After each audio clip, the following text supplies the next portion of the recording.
La parole est à présent à Madame la Présidente Marine Le Pen pour le Rassemblement national. Pour une durée de 15 minutes.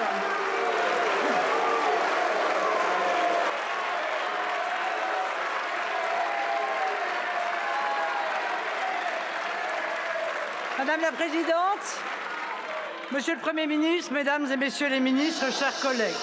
Allez, silence, s'il vous plaît, s'il vous plaît. Nous voilà arrivés au moment de vérité, un moment parlementaire inédit depuis 1962 qui va sceller, selon toute vraisemblance, la fin d'un gouvernement éphémère, un gouvernement de circonstances et finalement d'apparence. Monsieur le Premier ministre, dès votre nomination à Matignon, le Rassemblement national avait fait un choix responsable, transparent et loyal. Vous prendre au mot lorsque vous vous disiez prêt à construire un texte garantissant, je vous cite, des dépenses maîtrisées, un effort juste et une France souveraine, et à tenir compte des attentes légitimes de nos 11 millions d'électeurs pour atteindre ces trois objectifs. Nous avons voulu croire, manifestement à tort, que vous ne seriez pas le simple continuateur d'un système rejeté lors des dernières élections, mais un bâtisseur sincère, conscient des souffrances du pays, capable d'appréhender les nouveaux équilibres politiques et de rendre enfin la parole à ces millions de Français ignorés comme effacés de l'esprit des gouvernants. Mais au fil de ces 3 petits mois, il est apparu que vous étiez en réalité à la tête d'un gouvernement dépourvu de toute assise démocratique, y compris au cœur de votre soi-disant socle commun, un socle par ailleurs miné par les ambitions personnelles et les manœuvres de couloir qui le rongent. L'Assemblée nationale va très vraisemblablement censurer dans quelques minutes cette illusion d'optique. Vous vous êtes dit surpris de cet épilogue. Ce qui est surprenant dans cette affaire, c'est la surprise d'un Premier ministre qui sait mieux que nous que c'est dans ses rangs que l'intransigeance, le sectarisme et le dogmatisme lui ont interdit la moindre concession, ce qui aurait évité ce dénouement. Monsieur le Premier ministre, vous avez fait le choix de prolonger l'hiver technocratique dans lequel est plongée la France depuis l'élection d'Emmanuel Macron en 2017. La déconnexion des attentes démocratiques, la verticalité des décisions, le refus des consultations et des compromis, en somme, le respect de la volonté du peuple français en matière migratoire, sécuritaire ou fiscale, ou en matière de construction européenne, et ce malgré les résultats sans appel des élections de juin et juillet dernier.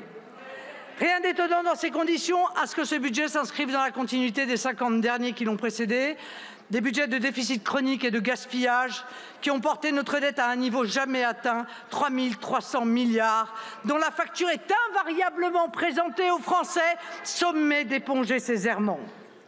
Depuis 50 ans, la France a perdu le contrôle de ses finances publiques.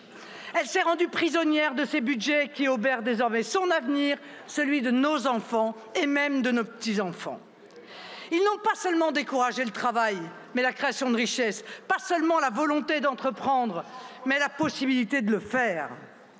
Ce budget ne s'attaque pas seulement à la France, il prend en otage les Français, et singulièrement les plus vulnérables, les retraités modestes, les personnes malades, les travailleurs pauvres, les Français considérés comme trop riches pour être aidés, mais pas assez pauvres pour échapper au matraquage fiscal.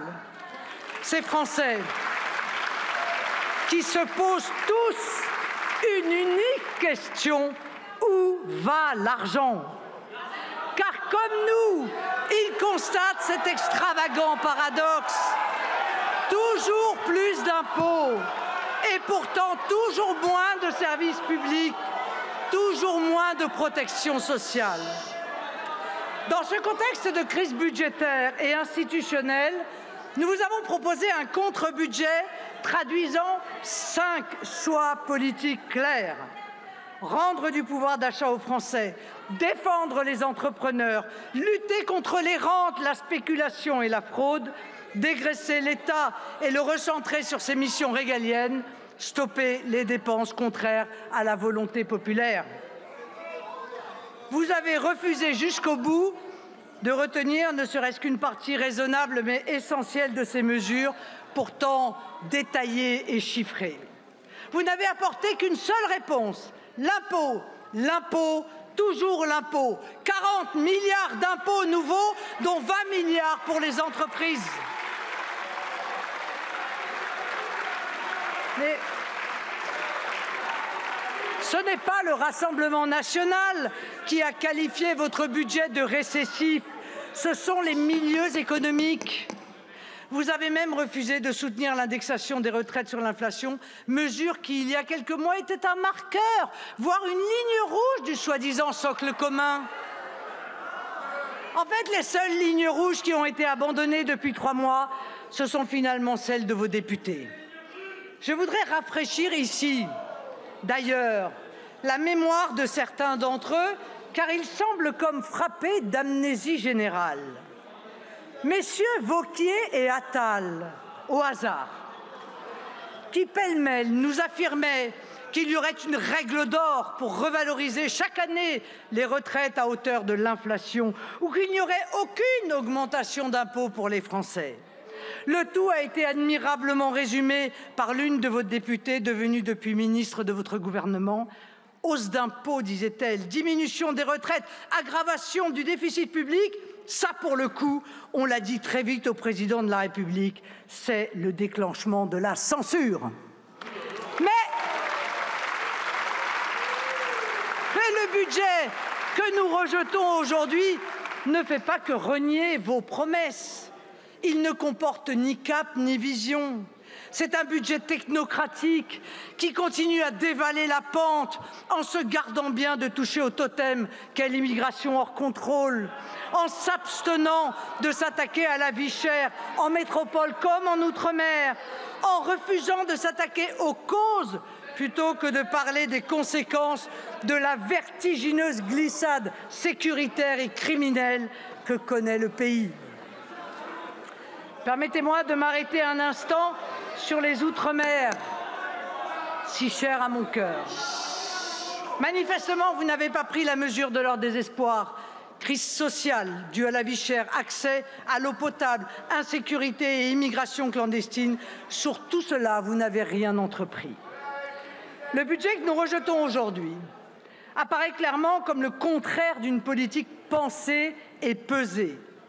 Il n'est qu'une comptabilité froide, issue de logiques bureaucratiques, de choix d'habitude ou de routines dépensières, sans se soucier des postes et des personnes, en ayant à l'esprit que le mandat que nous ont confié nos électeurs est le sens de l'intérêt national. Nous avions éclairé le chemin qui mène au compromis avec 3 balises: immigration, pouvoir d'achat, sécurité. Ces balises, le gouvernement n'a pas voulu les voir, comme s'il était pour lui déshonorant de chercher en ces circonstances les voies de la conciliation nationale.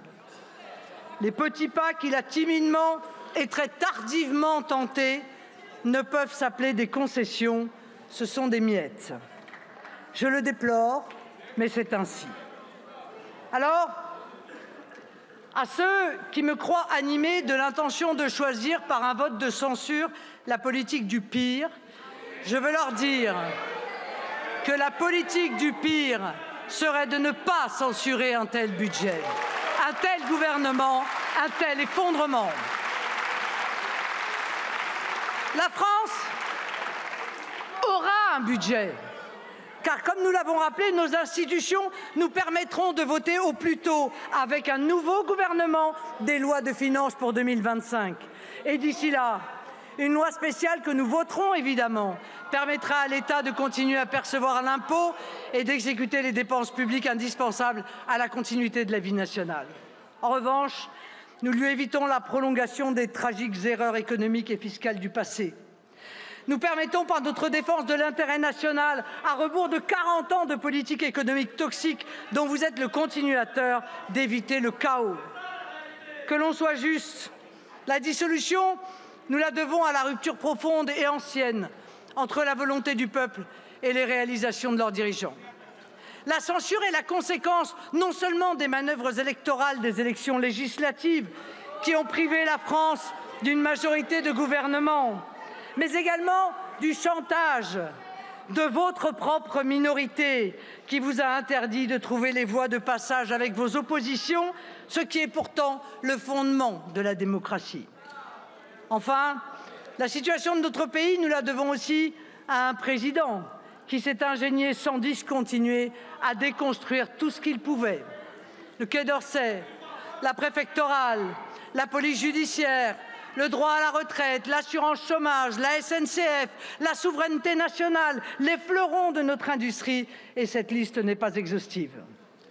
Emmanuel Macron s'est attaqué depuis 7 ans à tous les murs porteurs de l'État et de la nation et a terriblement affaibli la fonction présidentielle, clé de voûte de l'édifice institutionnel français. Parce qu'une logique constitutionnelle le commande.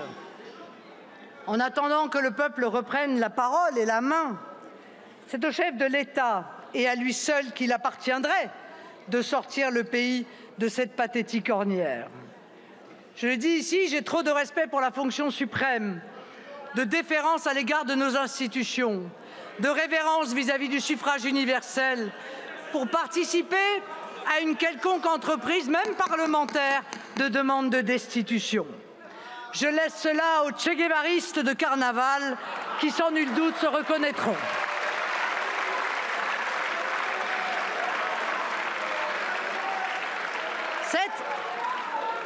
C'est à l'intéressé lui-même de conclure s'il est en mesure de rester ou pas. C'est à sa conscience de lui commander s'il peut sacrifier l'action publique et le sort de la France à son orgueil. C'est à sa raison de déterminer s'il peut ignorer l'évidence d'une défiance populaire massive que, dans son cas, je crois définitive. S'il décide de rester, il sera contraint de constater qu'il est le président d'une République qui n'est plus tout à fait, par sa faute, la 5e. Il devra se résoudre, enfin, au respect de l'Assemblée nationale élue, au respect de tous les citoyens sans exception et évidemment au respect des logiques démocratiques. Alors, mes chers collègues, aujourd'hui où la censure nous apparaît comme une nécessité pour mettre fin au chaos, pour éviter aux Français un budget dangereux, injuste et punitif qui, de surcroît, aggrave les déficits, les institutions nous contraignent à mêler nos voix à celles de l'extrême gauche. Ce n'est pas de gaieté de cœur que nous le faisons, tant les idées de l'extrême gauche et de la gauche extrémisée sont dévastatrices pour l'unité, la sécurité et la prospérité du pays, et tant leur comportement est terriblement éloigné de l'idéal français et du respect de nos institutions. Ces mêmes institutions nous contraignent aujourd'hui à utiliser le NFP comme un simple outil pour éviter l'application d'un budget toxique.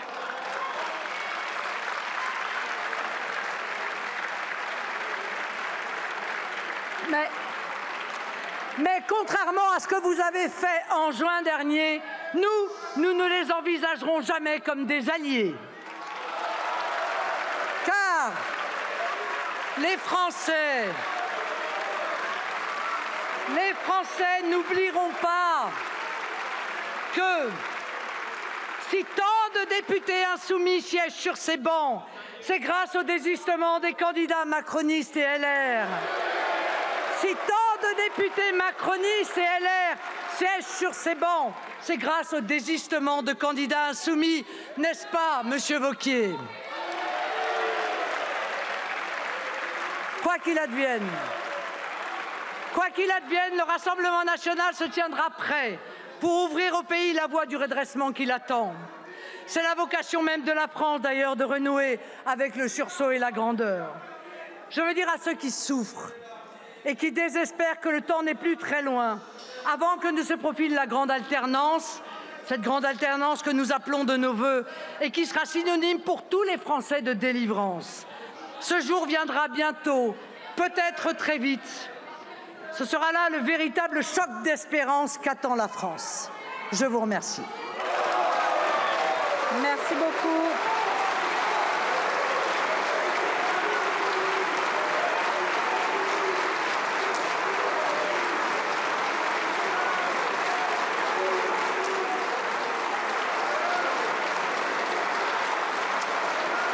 Merci beaucoup. La parole est à présent à Monsieur le Président.